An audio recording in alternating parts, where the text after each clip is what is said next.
നീ തോന്നിയാസം പറഞ്ഞാലുണ്ടല്ലോ നീ നിങ്ങൾക്കൊക്കെ നാണാവില്ലേ? മരിച്ചൊരാളുടെ സ്വത്തിന് വേണ്ടി ഇങ്ങനെ അടിയുണ്ടാക്കാൻ. അച്ഛനൊന്നും മിണ്ടാതിരുന്നേ. കൃഷ്ണമാഷിന്റെ സ്വത്തിന് വേണ്ടി ഇനി നിങ്ങൾ ആരും തല്ലുകൊണ്ട കാര്യമില്ല. ആ സ്വത്തെല്ലാം പുള്ളി ഒരാളുടെ പേര് എഴുതി വെച്ചിട്ടുണ്ട്. ആരുടെ? മമ്മൂട്ടി.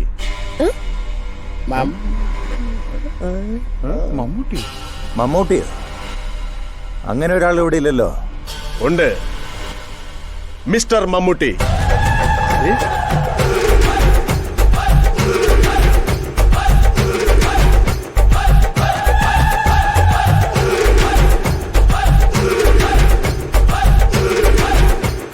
കൃഷ്ണൻ മാഷിന്റെ വിൽപത്രമാണിത്. തന്റെ മുഴുവൻ സ്വത്തുക്കളും മമ്മൂട്ടിയുടെ പേർക്കാണ് എഴുതി വെച്ചിരിക്കുന്നത്. ഇല്ല വക്കീലെ, ഇതെന്തോ അബദ്ധം പറ്റിയതാണ്. ആ ബംഗാളിക്ക് പേരും വിലാസമൊന്നുമില്ല. ഇതാ.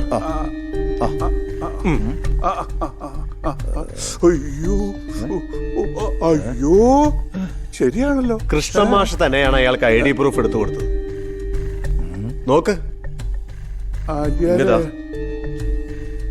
ഇതൊന്നേ നിങ്ങളെ ബോധിപ്പിക്കേണ്ട കാര്യമൊന്നും എനിക്കില്ല. എന്നാൽ അറിഞ്ഞിരിക്കുന്നത് നല്ലതാ. നാട്ടിലെ പ്രമാണിമാരല്ലേ നിങ്ങള്.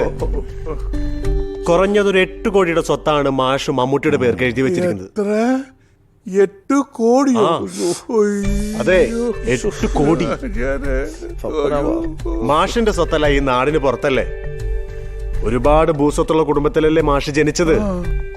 ആ കുടുംബത്തിൽ നിന്നുള്ള വിഹിതവും അല്ലാതെ മാഷ അധ്യാപകനായി ജോലി ചെയ്തിരുന്ന സ്ഥലങ്ങളിൽ വായനശാല തുടങ്ങാനായി വാങ്ങിയ സ്ഥലങ്ങളും ഇത്രയും വർഷം ജോലി ചെയ്തതിന്റെ റിട്ടയർമെന്റ് ബെനിഫിറ്റും പിന്നെ മാഷിന്റെ ഫിക്സഡ് ഡെപ്പോസിറ്റ് എല്ലാം കൂടി 8 കോടി രൂപയുടെ സ്വത്തുണ്ട്.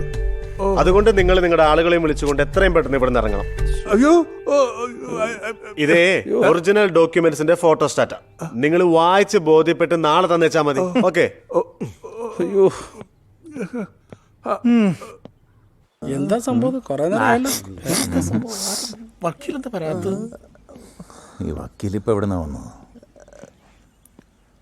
എല്ലാവരും എത്രയും പെട്ടെന്ന് ഇവിടുന്ന് പോണം. കാര്യങ്ങളൊക്കെ ഞാൻ അകത്ത് പറഞ്ഞിട്ടുണ്ട്. അല്ല, മിസ്റ്റർ മമ്മൂട്ടി എവിടെ? മമ്മൂട്ടി ഇവിടെ ഇല്ല. ബംഗാളിയല്ലേ, അവൻ എപ്പോഴേ പോയോ? പിന്നെ 1 2 3 4 5 കുരുവികൾ. 1 2 3 4 5 കുരുവികൾ. ഒരുത്തിനോട് കിട്ടിയിരുന്ന കളിച്ചങ്ങോട്ട് തോക്കായിരുന്നല്ലോ. ഓയോ, പുഷ്കരി, പുഷ്ക എവിടെ ആയിരുന്നു ഇത്ര നാള്? ഞാനൊരു ടൂർ പോയിരിക്കുകയായിരുന്നു. അയ്യേ, ആ ബംഗാളിയുടെ പൈസ മുഴുവൻ ഭരിച്ചിട്ടേ അവൻ ടൂറാൻ പോയിരിക്കുവായിരുന്നു. ലാറ്റിനിലായിരുന്നില്ലേ? ടൂർ ടൂർ ടൂർ ടൂർ അത് തന്നെ, ലാറ്റിൻ അമേരിക്കയിലായിരുന്നു ടൂർ. നിന്റെ ബളങ്ങള ബംഗാളി ബംഗാളി ബംഗാളി അത് തന്നെ. അവന്റെ കാര്യമല്ല നീ അറിഞ്ഞു? അവൻ തട്ടിപ്പോയാ? ഞാൻ പറഞ്ഞിട്ടുള്ളൂ, നീ ചാവാതിരുന്ന ഭാഗ്യം. അറിഞ്ഞില്ലേ? മാഷ വീടും പറവും ആ ബംഗാളിയുടെ പേരിൽ എഴുതി വെച്ചിരിക്കുന്നു. അവനിപ്പോ ഇവിടുത്തെ ബളങ്ങള ബംഗാ. അത് തന്നെ. അതല്ല, അവനിപ്പോ മമ്മൂട്ടിയല്ലയോ? മമ്മൂട്ടിയോ? അവനാ പിന്നെ മമ്മൂട്ടി കഴിയില്ലേ? മമ്മൂട്ടിയാ? മമ്മൂട്ടി അവനാ? അവൻ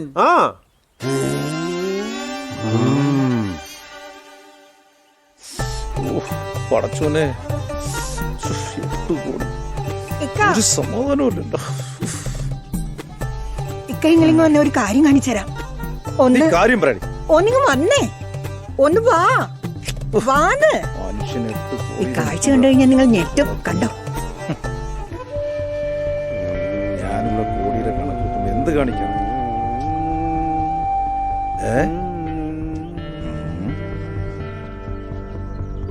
കണ്ടില്ലേ ഒരു കോടീശ്വരമ്മയുടെ വീട്ടിലെ പാത്രങ്ങൾ കഴുകുന്നത്?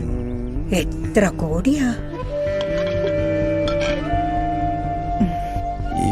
ഈ പൊട്ടണി കോടികൾ വെച്ച് എന്താക്കാനാ?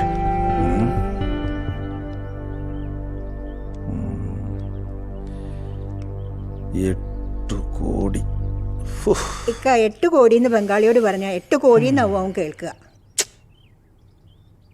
കൈ വന്ന ഭാഗ്യം എന്താണെന്ന് മനസ്സിലാക്കാനുള്ള ബുദ്ധി പോലും അവനില്ല. ഇക്ക, ഇതിപ്പോ 8 കോടിയുടെ കണക്കൊന്നും നാട്ടുകാർക്ക് അറിയൂല. ഈ മണ്ടന്റെ ഇന്ന് എനിക്ക് 8 കോടി അടിച്ചെടുത്തൂടെ? അതെങ്ങനെ? നിങ്ങൾ വിളി, ഇപ്പൊ തന്നെ വിളി. ആരെ? പത്മനാഭനെ വിളി. ശ്ശ്, അവനെന്തിനു ഞാൻ വിളിക്കണം? ഇങ്ങക്ക് രണ്ടുപേർക്കല്ലേ 8 കോടിയുടെ കണക്കറിയൂ. ഒറ്റയ്ക്ക് 8 കോടി ഇങ്ങക്ക് അടിച്ചു മാറ്റാൻ പറ്റില്ല.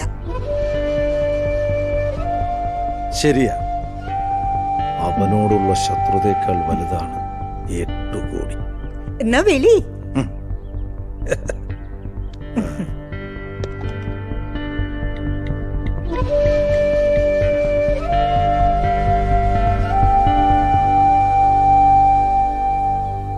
അല്ല ഹാജിയാരെ, ആ, നമ്മൾ ആരെയാ കാത്തു നിൽക്കുന്നേ? എന്റെ വാപ്പായ ഒന്നും മിണ്ടാരിയാണ്.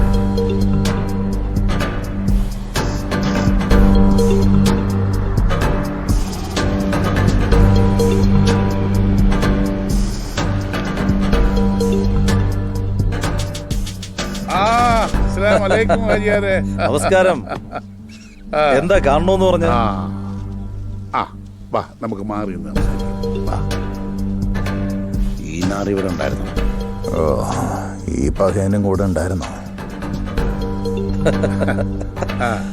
അപ്പൊ 8 കോടിയുടെ മുതലാ എന്റെ വീട്ടിൽ വന്ന് എച്ചിപ്പാത്രം കഴുകിയിട്ട് പോയത്. എടോ ആചാരെ, അതിനു മുമ്പ് അവൻ എന്റെ വീട്ടിൽ വന്ന് അഴുക്ക് വസ്ത്രം കഴുകിട്ടാ തന്റെ വീട്ടിൽ ഉണ്ടാക്കാമെന്ന്. പപ്പനാവാ, എന്റെ എസ്റ്റേറ്റിലെ മുഴുവൻ റബ്ബർ മരങ്ങൾ പാൽ ചുരത്തിയാലും 8 കോടി എനിക്ക് സ്വപ്നം കാണാൻ പറ്റൂടോ? എനിക്കും അങ്ങനെ തന്നെ ആടോ. എന്റെ പലിശ കണക്ക് പുസ്തകത്തിലെ എല്ലാ കണക്കുകളും ഹരിച്ചിട്ട് കുണിച്ചിട്ട് ഹരിച്ചാലും 8 കോടി വരത്തില്ല. എനിക്ക് അറിയാൻ കഴിഞ്ഞിട്ട് ചോദിക്കുക, ഈ വിഴുപ്പലക്കുന്നവനും എച്ചിൽ പാത്രം കഴുകുന്നവനൊക്കെ എന്തിനാ ഈ 8 കോടി? ആചാരെ, നമുക്കൊരു കാര്യം ചെയ്യാം. ആ വക്കീലിനെ ഒന്ന് കണ്ടാലോ? ശരിയാ, ഇപ്പൊ തന്നെ കാണാം. എന്റെ വണ്ടി പോ. ഓ അബ്ദുള്ള, വണ്ടി എടുക്ക്. ആ രാഘവ, ഓ. ഞാൻ ആ വക്കീൽ ഓഫീസിൽ കാണും. വാ. വാ.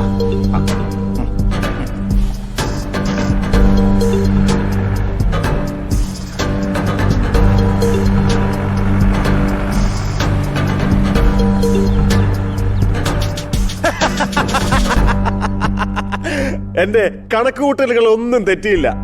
നിങ്ങളെ കണ്ടപ്പോഴേ ഞാൻ വിചാരിച്ചതാ നിങ്ങൾ ഇതും പറഞ്ഞ് എന്റെ അടുത്ത് വരുമെന്ന്. പക്ഷെ നിങ്ങൾ ഒരുമിച്ച് വരുമെന്ന് ഞാൻ വിചാരിച്ചില്ല കേട്ടോ.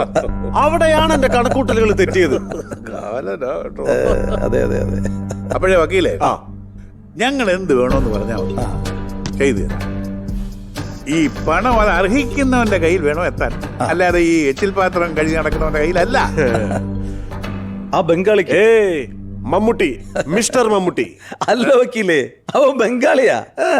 അട്ടെ പിടിച്ച് മെത്തേ കിടത്തിയാ കിടക്കൂ. പിന്നെ അല്ലാതെ. ആ വക്കീലേ, നിങ്ങൾ പറ എത്ര വേണം? പറഞ്ഞോളി.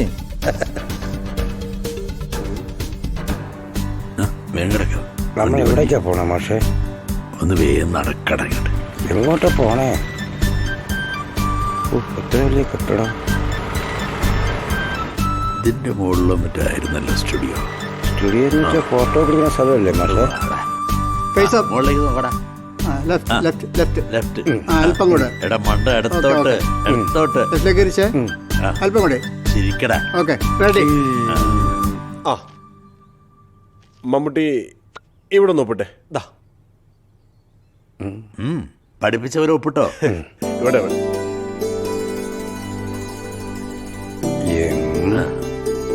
എം എ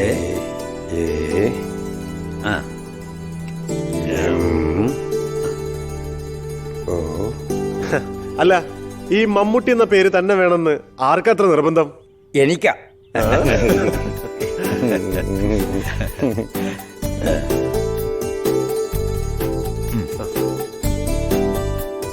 എന്റെ സ്വത്ത് മുഴുവൻ ഇവനാണെന്ന് അറിയുമ്പോ വക്കീലെ, നിങ്ങളെ അന്വേഷിച്ച ആള് വരും. അതെന്നാണെങ്കിലും വക്കീലെ, നിങ്ങൾ എനിക്ക് തന്ന വാക്ക് മറക്കരുത്.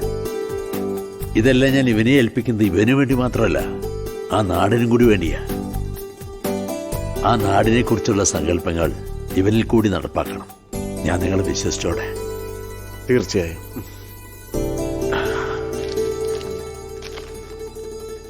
ഓക്കെ, ഡോക്യുമെന്റ്സ് ഞാൻ നിങ്ങൾക്ക് റെഡിയാക്കി തരാം. പക്ഷേ ആ ബംഗാളിയെ കൊണ്ട് അതിൽ ഒപ്പിടിപ്പിക്കണം. പക്ഷെ ബലം പ്രയോഗിക്കരുത്. അവനെ കൊണ്ട് തന്നെ ഒപ്പിടിപ്പിക്കണം. അവന്റെ സമ്മതത്തോടെ. ഓ, ആ അവനെ പറ്റിക്കാം, പക്ഷെ ഈ നാട്ടുകാരെങ്ങനെ പറ്റിക്കാമെന്നാ? അതല്ലേ വക്കീലെ കൂടുതൽ എളുപ്പം. എങ്ങനാണെന്നാ? വിശ്വാസികളല്ലേ? മണ്ടന്മാര്.